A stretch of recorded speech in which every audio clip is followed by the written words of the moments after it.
মৰমৰ ছাত্ৰ ছাত্ৰীসকল, তোমালোকে নিশ্চয় বিভিন্ন প্ৰকাৰৰ ধাতু, লো, এলুমিনিয়াম, তাম আদিৰ লগত পৰিচিত। মই আজি তোমালোকৰ লগত ধাতুৰ ভৌতিক ধৰ্মবোৰৰ সৈতে আলোচনা কৰিম বুলি ভাবিছোঁ।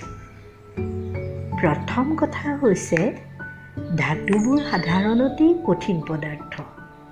ই আঘাত পালে সহজতে ভাগি ছিগি গুৰি হৈ নাযায়।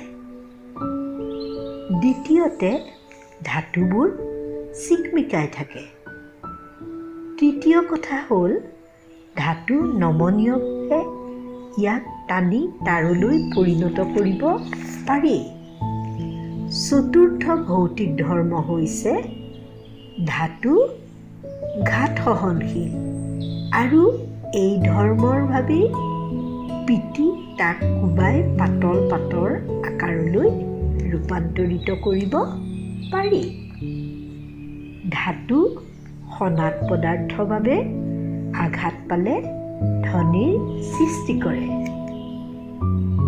ধাতুবোৰ তাপৰ সুপৰিবাহী, সেইবাবেহে তোমালোকে গৰম লোহাক খালী হাতেৰে ধৰিব নোৱাৰা। তাৰোপৰি ই বিদ্যুতৰ সুপৰিবাহী, সেইবাবে বিদ্যুৎ পৰিবহণ কৰিবৰ বাবে তাম আৰু এলুমিনিয়ামৰ তাঁৰ ব্যৱহাৰ কৰা হয়।